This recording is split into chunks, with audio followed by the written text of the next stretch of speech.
जय जगन्नाथ नमस्कार। आज पाणीपागर विस्तृत सूचना को आपन को स्वागत। राज्य में एवं प्रबल ठंडा अनुभूत होउछि। घन कुहुड़ी सहित शीतलहरी जनजीवन को अस्तव्यस्त कर पकाउछि। आगामी 4 तारिख पर्यंत जारी रहिब कुहुड़ी। घन कुहुड़ी हेबा नै येलो वार्निंग जारी करिछि पाणीपाग विभाग।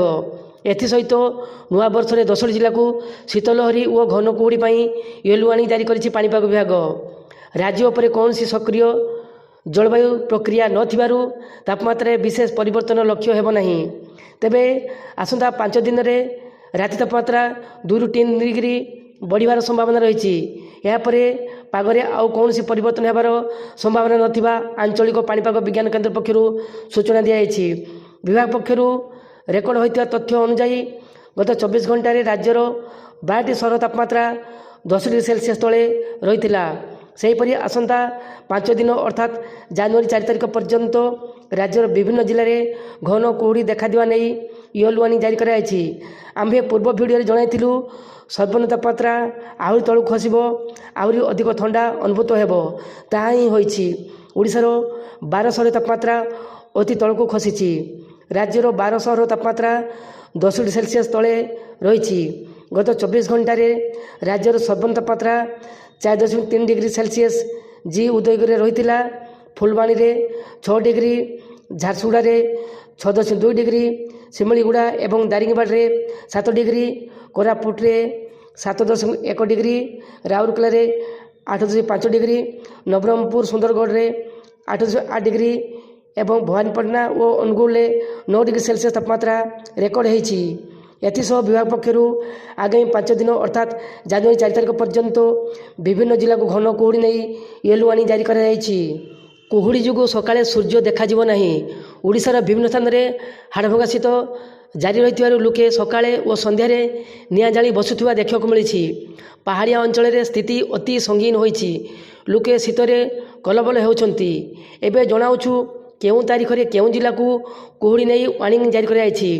31 तारिख सकाळ ठारू नुआ वर्ष 1 तारिख सकाळ पर्यंत बालेश्वर, भद्रक, जाजपुर, केन्द्रापड़ा, कटक, जगतसिंहपुर, पुरी, खोर्धा, नयागढ़, गंजाम, गजपति, केन्दुझर, कंधमाल, कोरापुट, सुंदरगढ़ एवं मयूरभंज जिला को कुहुड़ी नहीं पूर्वानुमान कराइथिबा बेले सुंदरगढ़, मयूरभंज, कंधमाल, पुरी, खोर्धा, नयागढ़, कटक, केन्द्रापड़ा, जगतसिंहपुर, जाजपुर, भद्रक एवं बालेश्वर जिला को घन कुहुड़ी येलो वार्निंग जारी कराଯାଇଛି।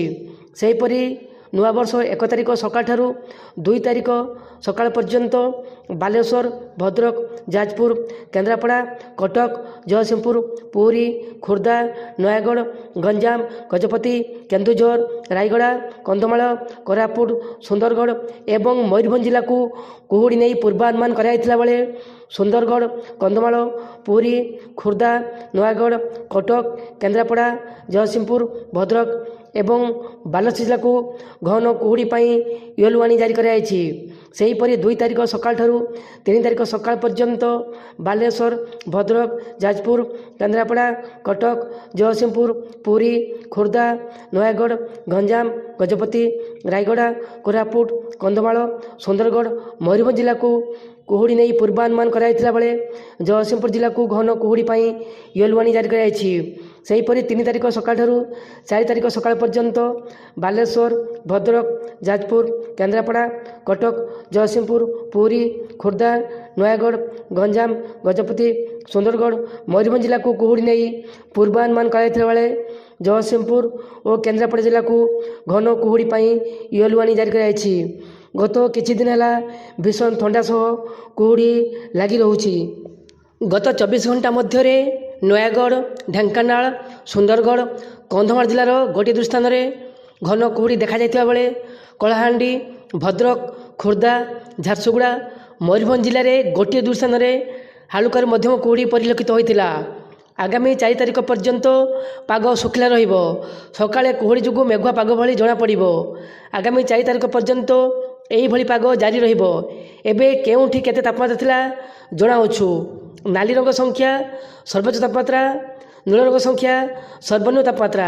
देखंतु तापमात्रा तालिका 30 तारिख रेकर्ड होइतिबा रिपोर्ट अनुसार ओडिशार केउठी केते तापमात्रा थिला देखाउछु। बालेश्वर में सर्वनिम्न तापमात्रा थिला 11.1 ସେଲସିୟସ୍। ଚାନ୍ଦବାଲିରେ ସର୍ବନିମ୍ନ ତାପମାତ୍ରା ଥିଲା 13। କଟକରେ ସର୍ବନିମ୍ନ ତାପମାତ୍ରା ଥିଲା 11.4। ପାରାଦୀପରେ 13। ଭୁବନେଶ୍ୱରରେ 14। ଗୋପାଳପୁରରେ 15। ପୁରୀରେ 15। ଅନୁଗୁଳରେ 9 ଡିଗ୍ରୀ ସେଲସିୟସ୍ ଥିଲା। ସେହିପରି ବାରିପଦାରେ ସର୍ବନିମ୍ନ ତାପମାତ୍ରା ଥିଲା 11।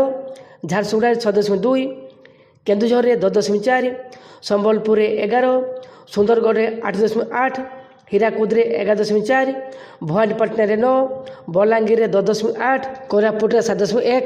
ଫୁଲବାଣୀରେ 6 ଡିଗ୍ରୀ ସେଲସିୟସ୍ ରେକର୍ଡ଼ କରାଯାଇଛି। ସେହିପରି ଟିଟିଲାଗଡ଼ରେ ସର୍ବନିମ୍ନ ତାପମାତ୍ରା ଥିଲା 12। ମାଲକାନଗିରିରେ 12.4। ସୋନପୁରରେ 10.3। ଦାରିଙ୍ଗବାଡ଼ିରେ 7। ନୟାଗଡ଼ରେ 14.4। ବୌଦ୍ଧରେ 10। ଛତ୍ରପୁରରେ 15.3। ପାଳାଖେମୁଣ୍ଡିରେ 12.6। ରାୟଗଡ଼ାରେ 11.4। ଭଦ୍ରକରେ 12। ଯାଜପୁରରେ 12.2। ଢେଙ୍କାନାଳରେ 11.3। ବରଗଡ଼ରେ 11.8। ଦେବଗଡ଼ରେ 12.2। ନୂଆପଡ଼ାରେ 12। ନବରଙ୍ଗପୁରରେ 8.8। ଖୋର୍ଦ୍ଧାରେ 12। ଜଗତସିଂହପୁରରେ 11.9। କେନ୍ଦ୍ରାପଡ଼ାରେ 12.2। ରାଉରକେଲାରେ 8.5 ଡିଗ୍ରୀ ସେଲସିୟସ୍ ସର୍ବନିମ୍ନ ତାପମାତ୍ରା ଥିଲା। ଏହା ଥିଲା ପାଣିପାଗ ସୂଚନା। ଆମ ଭିଡ଼ିଓ କେମିତି ଲାଗିଲା କମେଣ୍ଟରେ ମତାମତ ଦିଅନ୍ତୁ।